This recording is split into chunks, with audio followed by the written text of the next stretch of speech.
Saludos, amigos y amigas de La Respuesta. Hoy es 19 de noviembre del año 2023.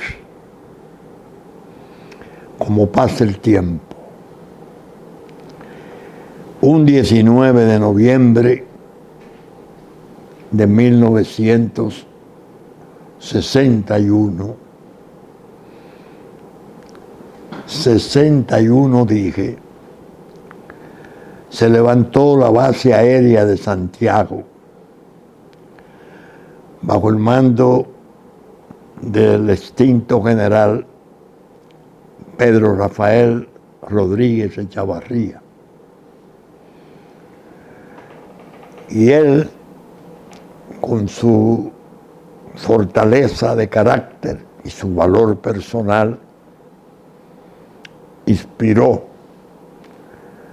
a un sinnúmero de oficiales de la Fuerza Aérea, tanto de Santiago como de la base de San Isidro, donde estaba su hermano en alto mando, Pedro Santiago Rodríguez Echavarría, que en paz descanse,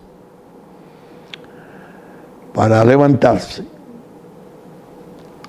en un momento muy aciago del país, cuando circulaban rumores y noticias de que los familiares de Trujillo, entre ellos su hermano, al cual hiciera también generalísimo y fuera presidente de la República, Héctor Bienvenido Trujillo Molina,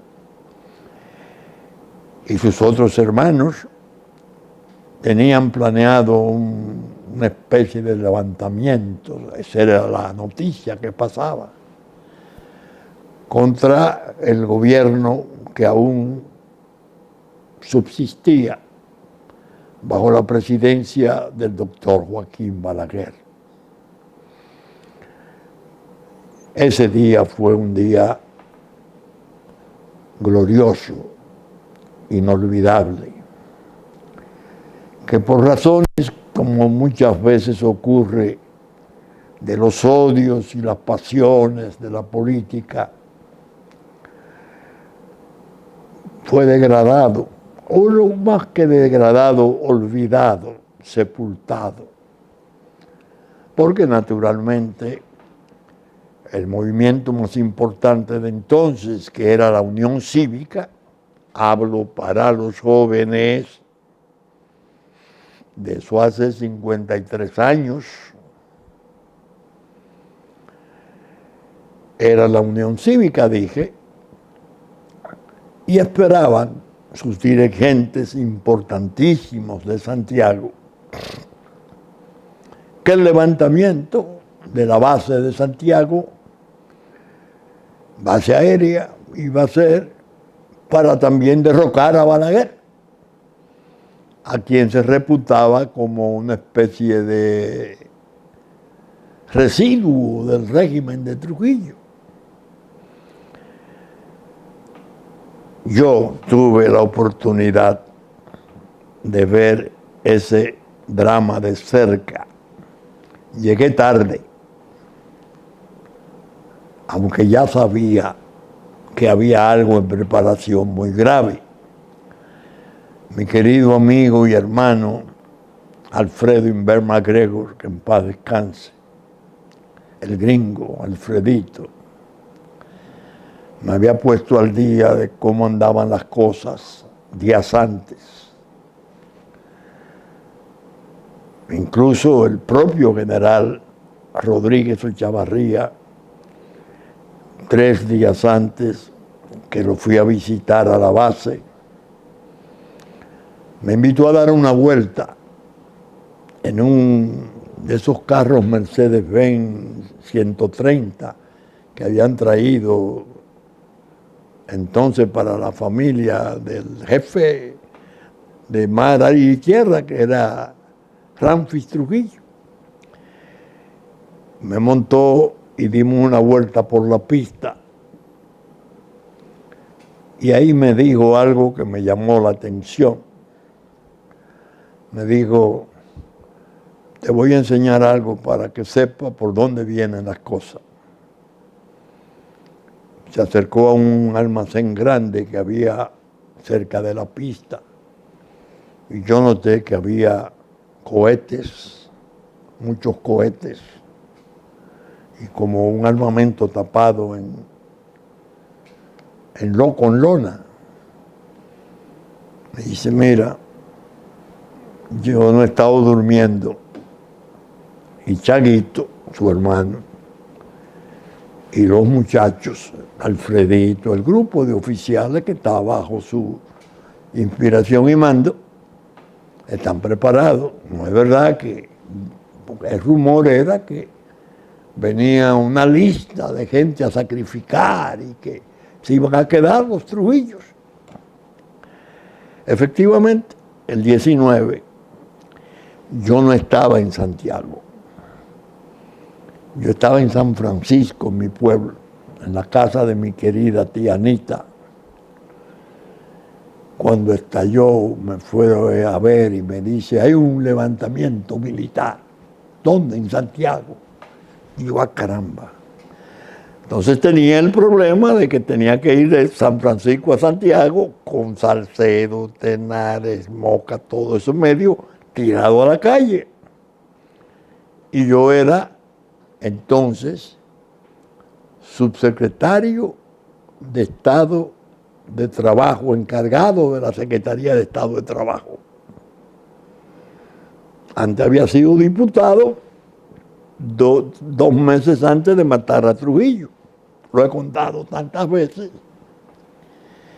Entonces digo, voy a ir a Santiago para estar junto con los muchachos.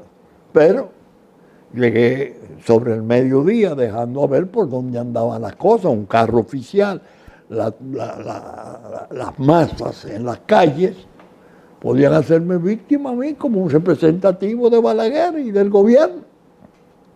Llegué como a eso de las 2:30, las 3 de la tarde.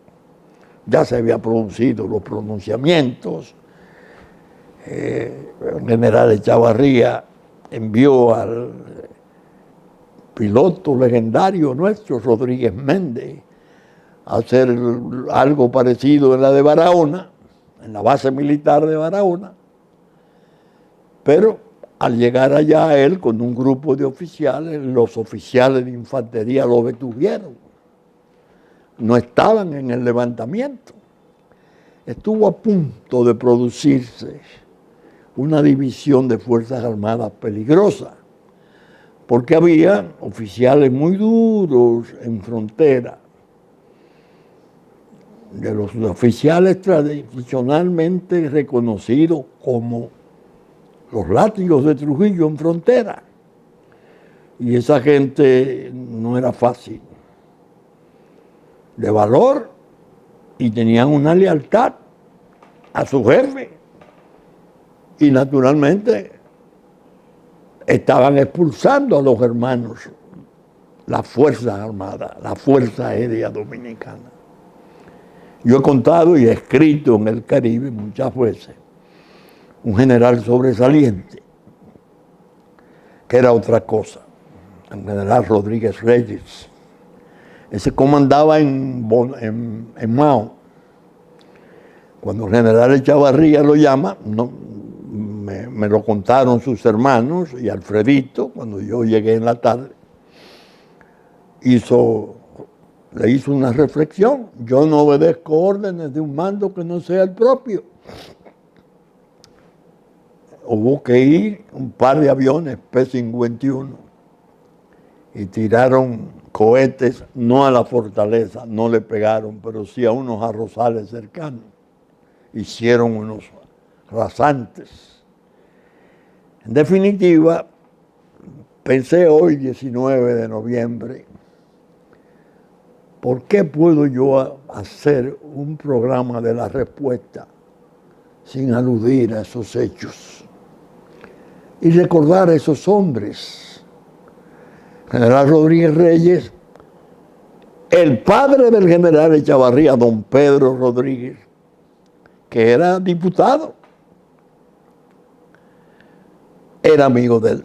Y fue a parlamentar con él a Mao. Y él entró. Y fue después, inmediatamente después, designado inspector general de las Fuerzas Armadas y el hombre más cercano a Echavarría, en el periodo en que Echavarría quedaba como secretario de Estado de las Fuerzas Armadas, que estaba entonces la llamada Feria de la Paz, que es el centro de los héroes. Un hombre muy útil y muy valeroso, que tampoco debo callar la circunstancia tristísima en que fue muerto cuando fue a mediar después, un año después, en diciembre del 62, ante lo que había en Palma Sola. Fue y se desarmó porque era de un valor espartano. Y los brujos y la gente que había ahí en ese movimiento, que era un movimiento, ya se conoce, espiritista, y no se definía, pero que estaba creando una situación casi de insatisfacción, y el Consejo de Estado tenía elecciones en el 62. Mataron al general Rodríguez Echavarría, Rodríguez Reyes, y le dieron golpe con un palo montado a caballo. Adivinen ustedes a quién lo tumbaron. Francisco Alberto Camaño y Deñó, que después pasara a ser el héroe nacional que fuera en el 65. Repito, he querido hacer esa rememoración rápida, sí, como una manera de homenajear a esos hombres, porque los jóvenes de 50 años, no habían nacido. Hoy el que tiene 53, 52 años, 55, si había nacido estaba muy pequeño. Y eso lo envolvieron ahí en la política y vino el desastre y Balaguer al exilio con los sucesos de enero, el levantamiento de enero, cuando ya el Consejo de Estado estaba formado y Balaguer era presidente hasta el 27 de febrero, y las pasiones y aquello de que no lo podemos dejar ir por sus pies a la casa porque vuelve, y armaron una revuelta llamada la Revolución de las Antorchas, la Noche de las Antorchas, y se produjo el ametrallamiento en el Parque Independencia frente al local de Unión Cívica, donde murieron 4 personas. Y eso fue un desastre. El general Rodríguez Echavarría apresado, a Balaguer asilado en la Nunciatura, vecina de su casa. Bueno, es muy difícil para quien haya vivido o estado cerca y dentro de esa situación, años después, en mi caso, pasar por la fecha sin hacerle caso a esos recuerdos. Por eso la traigo hoy como umbral de la respuesta. Gente con méritos importantes, servicios eminentísimos al país, que debo recordar, porque esto es recordar, que el día que conocí al profesor Juan Bosch, ya siendo secretario de Estado de las Fuerzas Armadas, el general Rodríguez Echavarría, él fue a conocerlo, presidiendo el PRD, vestido de drill blanco, fumando su cigarrillo crema de siempre. Lo conoció a él y a su hermano, que era jefe de Estado Mayor, su hermano Pedro Santiago, Chaguito. Y he contado otras veces que después que terminó la reunión, ahí me conoció, me presentaron y me dijo: ah, tú eres hermano de Narciso. Sí, él estuvo en Cayo Confite, nosotros le llamamos el Ciclón. Y entonces, muy bien, hizo una recordación de cuando vio él a mi padre en la carretera Duarte de entonces, que él venía en un camión muy joven con su padre, don Pepito, y se averió el camión y se detuvo un carro y se bajó un hombre muy gentil, amigo de su padre, que le dijo: don Pepito, ¿qué está pasando? ¿En qué puedo ayudar? No, don Pelegrín, se puede ir. Y cuando él se fue y siguió, don Juan le preguntó: joven, muy joven, ¿y ese quién es? Dice: ese es un gran ciudadano, un gran abogado. Eso me lo contó él. Pero hubo un momento en que ya cuando se despedía, y lo he contado y lo he escrito, en mi reminiscencia creo que está en una de ellas, se quedó mirando a los hermanos Echavarría y miraba así, me miraba a mí. Y don Juan hizo esta premonición admonitoria: tengan presente que ustedes no están fijados en la pared de la historia con alfileres. Sirvan a su país porque ustedes son descendientes de Epifanio Rodríguez, descendientes de Santiago Rodríguez, que fue un hombre importantísimo de la Guerra de Restauración. Es decir, todos esos valores yo trato de transmitírselo a los jóvenes, porque estamos viviendo un tiempo brumoso y hay una intoxicación deliberada, muy, muy peligrosa. Se nos quiere hacer desconocer el pasado. Hay gente como que parece que se enoja cuando se habla de esas cosas. Y son valores. Muchas veces yo le hago a mis hijos, que estaban pequeñitos, relatos, y se quedan boquiabiertos. Papá, ¿y eso pasó? Sí, por esto, por esto. Oh, pero los de su generación, ya ellos están sobre los 60. Son niños para esos acontecimientos, eran niños.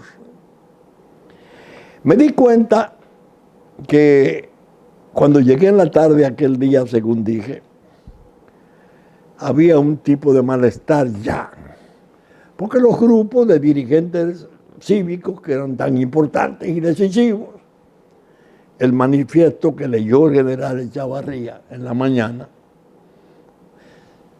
no lo aprobaban porque ellos entendían que darle apoyo a Balaguer era continuar con la dictadura. Balaguer no merecía eso, pero ahí pesó mucho, pienso, la relación de don Pedro, su padre, don Chago, su tío, don Santiago Rodríguez, sobre la relación con Balaguer. Fue decisiva y después yo lo vi durante la transición. Fue una relación excelente. Pero Chaguito mantuvo siempre sus simpatías por don Juan.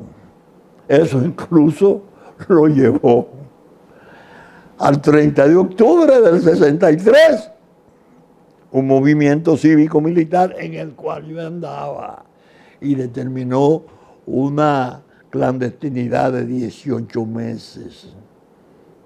Chaguito y yo pasamos ese tiempo de clandestinidad juntos. Él cocinaba y yo comía. Allá iban muchas veces, medio en secreto o muy en secreto, oficiales amigos que ya estaban planteando la cuestión del 65. El principal, Miguel Hernando Ramírez, que era el hombre delegado militar, coronel, del coronel Fernández Domínguez, que ya sabemos cuán valioso fue en la defensa de la Constitución violada, cómo murió y cómo se le han hecho los reconocimientos, al grado de que está justamente descansando sus restos en el Panteón Nacional. Es decir, Son valores que una sociedad, si se lo quitan o se lo emborronan o se lo pervierten, se va quedando vacía. No tiene nada que defender. 19 de noviembre, Pedro Rafael Rodríguez Echavarría, la República Dominicana debe saber que su valor y su coraje y el de sus jóvenes compañeros fueron decisivos para abrir las puertas al proceso que vendría hacia la libertad. Descansen en paz todos aquellos que hayan muerto desde entonces. Vamos a ver si pasamos a otro tema, la salud. Lo cierto es que no salimos de una, como dice la gente común. Primero el COVID-19, después el dengue. Ahora nos están llegando noticias ominosas de una comunidad muy valiosa, la Ciénega de Barahona. Ha habido numerosas muertes por ataques diarreicos incontrolables de origen desconocido. Se habla de que cerraron una mina del Larimar porque entendían que por ahí podía venir la intoxicación de las aguas. Se habla de un acueducto viejo que hubo que rehabilitar porque se derricó lejos de allí y se dañó el acueducto último que tenía, pero dice la crónica muy interesante en un diario de la mañana, creo que un periodista oriundo de Ciénega, que la generalidad de la gente entiende que el problema está en que hay alrededor de 800 haitianos en las minas y que no hacen sus necesidades en retretes, lo hacen en las aguas, en un desastre, y que ellos tienen la sospecha legítima de que se trata de un brote de cólera. El cólera que llevaran las tropas del Nepal, del Himalaya, a Haití, cuando aquel esperpento de Minustah pasara los 13 años inútiles de ocupación en Haití, supuestamente para asegurar la paz y la seguridad pública. Y miren lo que dejaron. Esa ONU a la cual llamo cueva de trampas. Ahora tenemos el problema, la autoridad dice, no hay evidencia de que hay cólera. Está en Haití. Lo que ha producido como daño en Haití, en la salud, no se puede calcular. Habla de miles de muertos con el cólera. Y la comunidad está pidiendo que a migración que se lo saque, porque no tienen hábitos higiénicos. Y que es posible que sea dentro de ellos que esté llegando o esté presente factores de contagio. En definitiva, no salimos de una. Haití, peor que nunca, peor que nunca.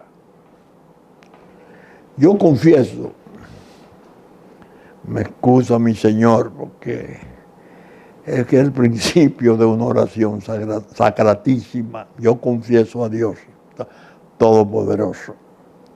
Yo confieso que no me imaginé nunca que se podía urdir, fraguar una conspiración que yo llamo connubio. Es decir, en connivencia y a veces en pactos implícitos, poderes de la tierra, élites mafiosas de Haití, tanto de la empresa como de la política, para poder generar este espanto que hay allí. Peor que nunca. Voy hoy a enumerar 3 hechos que acaban de ocurrir para que ustedes tengan una idea. El alcalde de Juana Méndez da una conferencia de prensa El diario El Nacional lo refiere en su primera plana, a todo despliegue, y anuncia: Haití quemará todo producto comprado en territorio de República Dominicana. Será desde hoy en frontera con Dajabón, según comunicado leído por el alcalde de Juana Méndez, quien dijo habrá un personal especial para tratar de hacer cumplir la medida. Ya están ahí. Policías. Vaya usted a saber cuántos informales de pandilla debe de haber ahí. Dios mío. Provocación agregada a la del canal y a la del intento de aposentarse en la franja nuestra que está entre los límites de bien establecidos desde 1929, contenidos en nuestra Constitución, y el muro, la verja protectiva con auxilio de torres y equipos digitales, 2 carreteras, aviones y helicópteros. No, esa provocación que por poco genera incidentes graves de muerte, seguida por esto. Haití nos ha impuesto, diríamos, un embargo de consumo. No compren nada.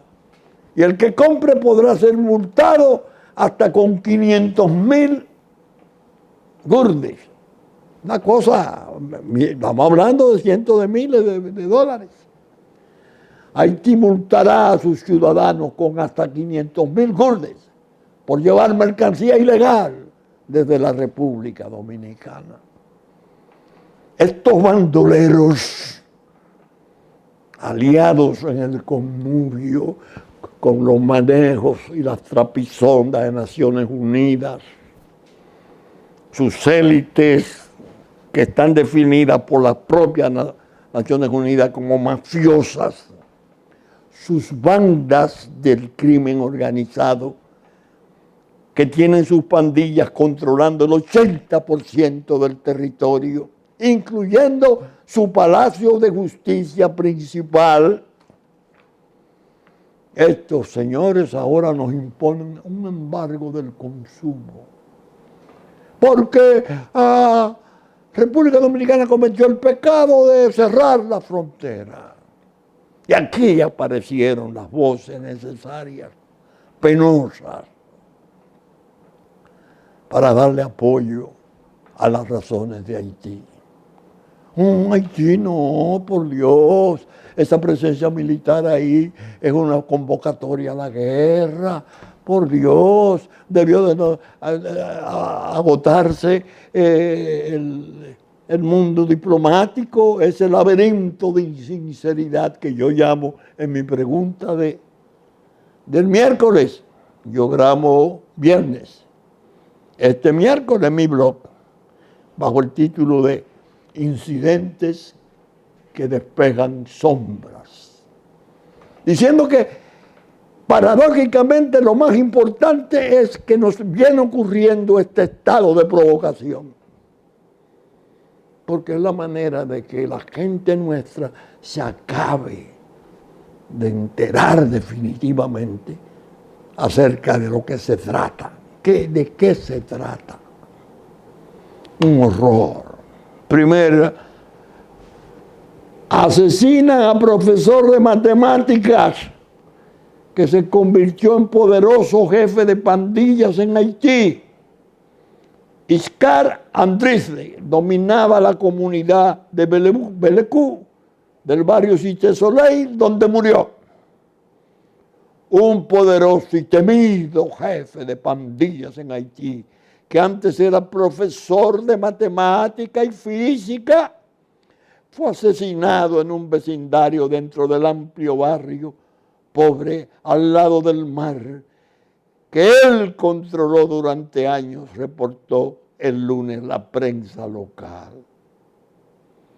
El asesinato de Iscar Andrice, también conocido como Iscar Adrié, suscitó temor de que la violencia pandillera en Haití podría empeorar si las facciones tratan de llenar el vacío de poder que dejó. Llenar el vacío de poder, es decir, una toma de poder formal y definitiva de las pandillas que habrán de ser convertidas en los próximos días y semanas en guerrillas urbanas libertarias. Situación esta que desde la respuesta se ha venido denunciando por meses, alegando al final China y Rusia no están provocando tal situación, en verdad, en justicia, pero están muy interesados en su desenlace y tienen en la manga sus vetos en el Consejo de Seguridad y posiblemente ningún tipo de intervención real, formal, responsable del organismo o de los estados mayores de Francia, Canadá y Estados Unidos podría entrar a hacerse cargo de esa situación si surgiera un gobierno democrático del socialismo del siglo XXI. China y Rusia no están desagradadas con esa posibilidad. China llegó a decir, cuando se barajaba en el Consejo de Seguridad, que si iban o no iban a intervenir, eso de intervención no, porque eso no es lo que desea el pueblo haitiano. Se ha visto que la intervención viene, pero no formal. Una fuerza de estados voluntarios, una legión extranjera, que dice las propias Naciones Unidas, le apruebo que vayan, pero es ajena a nosotros. Viene por la libre. Ustedes me habrán oído hablar de que Kenia, en el fondo, quien la lleva ahí, tiene que ser necesariamente el ascendiente enorme que debe tener el expresidente Obama en Kenia, porque él es descendiente de keniano, inmediato. Dios mío, óigame, cuando digo Haití está peor que nunca, me refiero a la gravedad de los sucesos que hay en curso. Kenia, la Corte Suprema dice no pueden ir, eso es una misión arriesgada, esto no puede ser. Y el Parlamento de los políticos dice sí puede ir. En Kenia hay una crisis, aunque alegan, creo que los dos bandos, siempre que provean los fondos, creo que son unos 240 millones de dólares. Pero ellos no van como fuerza militar, no, ellos van a asesorar, 1000 hombres van a asesorar y a entrenar lo que queda de la policía y armarle una policía más numerosa. Haití. Y ya veremos lo que dice aquí para que ustedes vean hasta dónde la respuesta ha estado acertada en las cosas que ha estado planteando. De ese reportaje del profesor asesinado, es lamentable que este tipo se haya involucrado en la actividad pandillera, porque era un hombre muy inteligente, dijo Bochat. Por el momento no queda claro cómo murió Iskar Adrich. Ay, Dios mío. La ONU dijo que Adrich, como otros jefes pandilleros, creó una fundación social para presentar una imagen positiva. Fundó la Fundación Siloé en 2015.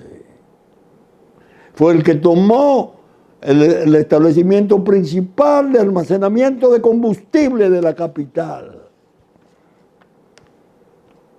Un profesor de matemática no es un bandido, un convicto. Eso es lo que hay ahí cocinándose. Comienza la metamorfosis. Atiendan. jefe de policía de Haití, Fuerza Internacional para Combatir Pandillas. Esta es de AFP, Agencia Francesa de Prensa. Voy a leer algunos parrafitos para hacer unos comentarios. La Policía Nacional Haitiana, PNH, fue creada para hacer frente a la guerrilla. No fue creada, dice su jefe, France Elbé. No fue creada para hacer frente a la guerrilla urbana de los grupos criminales armados. ¿Ven ustedes cómo a la pandilla se le comienza a cambiar el nombre? No son pandilleros, guerrillas urbanas. La policía dice, no estamos preparados, no nos prepararon para eso. Una rueda de prensa con todo su kepi adornado, un jefe de policía que se sabe que propiamente es inexistente. Él mismo lo confiesa. Sin embargo, hoy debe enfrentarse a varios focos de pandillas que tienen un arsenal de guerra, conexiones con redes mafiosas y criminales transnacionales y grandes medios financieros. Los abusos cometidos por sus miembros más numerosos y mejor armados que antes se han intensificado aún más durante el año pasado. Hay violaciones utilizadas como arma de terror, francotiradores en los tejados, personas quemadas vivas y secuestro para pedir rescate. La inseguridad ha obligado a miles de personas a huir de sus hogares e incluso han surgido un movimiento de autodefensa. Hace unos 15 años, dice el jefe de policía haitiano, los bandidos iban equipados con una pistola, un revólver. Hoy están armados con fusiles de asalto. ¡Qué bien! Pero el país vive en un terror generalizado debido a la guerrilla urbana, especializada y disuasoria. Podría acompañar a la Policía Nacional de Haití una fuerza multinacional en operaciones a gran escala para desmantelar las bandas armadas. Estoy cogiéndole las propias declaraciones porque yo he hablado de la metamorfosis, la conversión de pandilla en guerrilla urbana, libertaria, con un trasfondo de liberación ideológico, de los cuales yo digo que China y Rusia no están alejados ni desagradados. Ustedes se están dando cuenta por dónde que van los peligros. Oigan por dónde va, porque digo que está peor que nunca.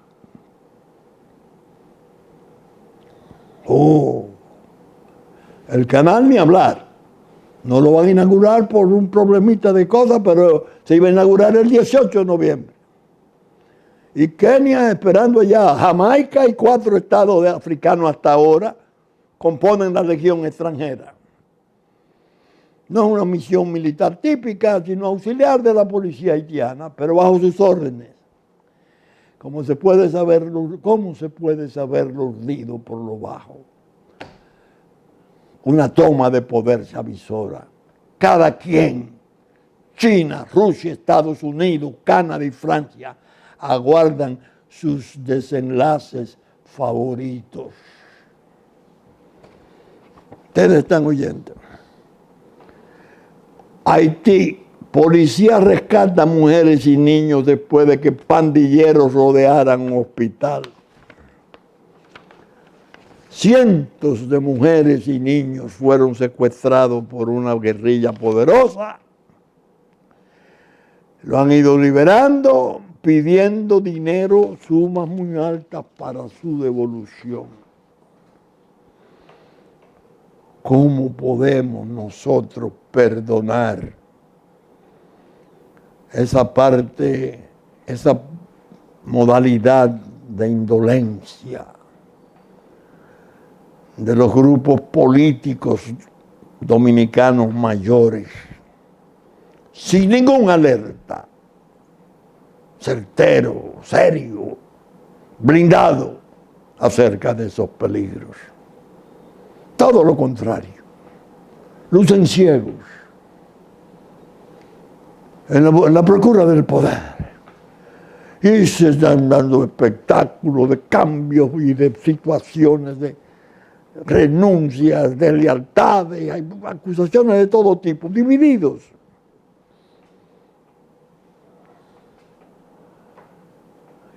Y aparecen en medio de esto los análisis de gente buena, de gente de buena fe. Yo no tengo por qué censurarlo, porque son muy jóvenes, podríamos decir imberbes. En el rol de análisis que se hace entre los contextos electorales del año 20 y del 24, dice la respuesta a esos jóvenes periodistas: se omite totalmente la mención de los procesos criminales que se intenta desmembrar, como si se hiciera para despojarlo, alejarlo de la ira pública que sobrevino cuando se revelaron los alcances y las magnitudes de los saqueos. Leí una reflexión que hice y la escribí, porque realmente alarma y duele ver la inocencia de esa gente buena. No son deshonestos, son periodistas jóvenes, empeñados en servirle a su país. ¿Cómo se puede decir? El 20 y el 24 son muy diferentes, porque el 20 era Abinader de oposición y ya es presidente, porque era lo que eran en poder, ya son oposición. Ay, no. Y vino la debacle del PLD, gentil y amable amiga que escribió, no la censuro. ¿Por qué vino la debacle? La debacle fue el saqueo, fue el robo monumental, una cosa histórica. ¿Por qué no se hace alusión a eso? Pero el mal no es sencillo. Ya en círculo político de dirección, donde no hay excusa, de inocencia y de juventud, se llegó a decir en televisión por gente muy vinculada ahí, cercana al doctor Balaguer, al doctor Leonel Fernández, perdón.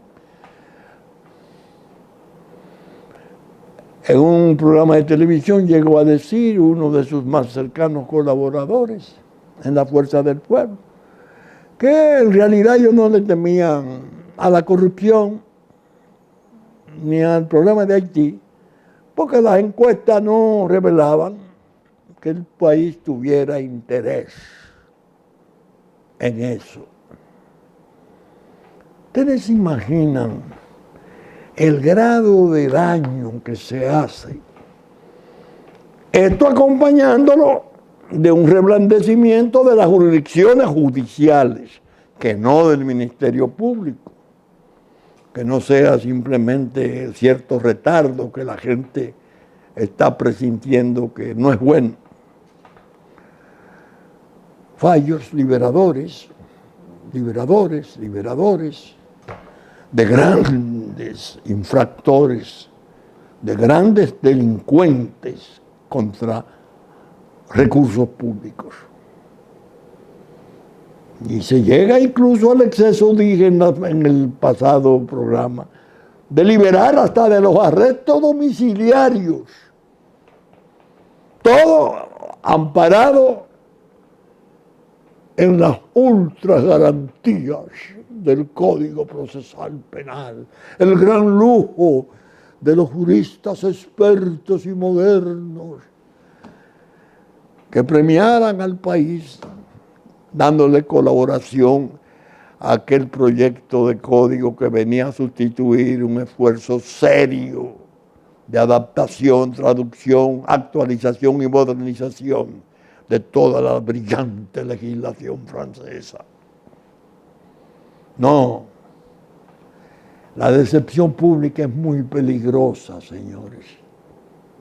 Se lo advierto a los políticos y a los empresarios.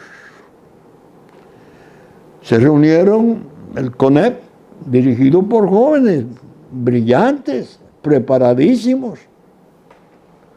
Hicieron una especie de, diríamos, un decálogo, las cosas que hay que hacer. Brillante, brillante, todo. Silencian el sector agrícola. Totalmente. Los que producen los alimentos de este país y los que podrían producir el doble de cuanto producen hoy, si recibieran ese tipo de celo, callado. Sobre la educación, ni una palabra sobre los grandes escándalos, auditados y por auditar, que existen allí. La inutilidad del aumento al 4%, que ha sido frustratorio en una forma espantosa. Esas son políticas y actitudes públicas muy perniciosas. Y yo a veces me río con mis amigos que me viven preguntando, inquietos. Usted dijo en el programa pasado algo sobre el Código de Defensa Social de Cuba. ¿Qué fue lo que usted quiso decir? El código más avanzado, el código penal más avanzado que tenía el mundo antes de 1959, lo tenía Cuba. Brillantísimo. Absorbieron casi todas las mayores y superiores doctrinas e indicaciones del positivismo italiano especialmente. Creo que mereció comentarios importantísimos de maestros y grandes pensadores del derecho penal italiano. Garantista, código de defensa social, severo en cuanto a medidas que había que tomar, porque tenía la conciencia de que quien delinque, quien comete crímenes, en gran modo está desafiando a la sociedad, pero sometible a tratamientos, mejoramientos conductuales, no penas importantes, ultra garantías. Entonces yo le decía a los amigos, nosotros estamos pasando por una experiencia parecida, porque esas ultra garantías tienden a desmontar la sagrada ira pública frente a los saqueos, frente al peculado. Usted le enseña al país meses las acusaciones. Y esas acusaciones fueron precedidas de apresamientos severos, algunos firmados en televisión o en pijama, qué sé yo. Y al cabo de cierto tiempo caen en el limbo de las coerciones, se van modificando las coerciones y el sujeto en X tiempo está libre. No, él tiene pendiente un juicio de fondo, ¿cómo no?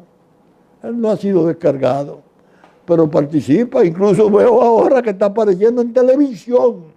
Él es procurador, va a convertirse en un influencer porque él no es peligro para interferir, ya porque la investigación culminó. No, no, hay aspectos ahí totalmente indescifrables, indescifrados. ¿Cómo? Basta coger la nueva cárcel, la nueva Victoria. ¿Qué pasó ahí? No, nadie lo sabe. Comienzan a liberar así, el público se desencanta. Ya no, eso aquí lo que hay que hacer es robar. No, hombre, no, mira, uno por una gallina lo mantienen y a los otros por miles de millones lo sueltan. Y... horrible, horrible. Ese estado de cosas psicosocial es muy peligroso porque engendra unos enconos profundos en el pueblo y después suelen producir reacciones, si se quiere, violentas, irracionales, pero que tienen sus bases en el fracaso de esas políticas públicas. De manera que hoy el programa yo lo combiné entre pasado, presente y futuro. Me llamó la atención una desafortunada indicación del doctor Leonel Fernández, mi amigo, de quien yo no renuncio a mi amistad personal, porque siempre he tenido afecto y respeto. Que no trate el pasado. No, maestro, profesor, si no conocemos el pasado, si no castigamos a los grandes delincuentes, si no hay consecuencia para sus acciones y se pavonean con bríos como para volver, estamos sembrando ira social, ira pública, de impredecibles consecuencias. No se puede. Bien, saben ustedes que estamos saliendo por Supercanal a las 11 de la mañana en nuestra versión central, canales 33 de Claro, 3 del cable. Que asimismo Impacto, canales 52 y 22, 52 de Claro, 22 del cable, a las 12 del mediodía de domingo, terminada nuestra versión central de Supercanal, y el lunes en la mañana, a las 7 de la mañana, está reproduciendo nuestros contenidos. Y los distintos y amables canales en todo el territorio nacional que nos honran, cuántas veces sabemos que reproducen los contenidos de La Respuesta. Estaremos en YouTube a partir de las 12 del mediodía de domingo. Con la gracia de Dios esperamos estar con ustedes el próximo fin de semana en otra nueva respuesta.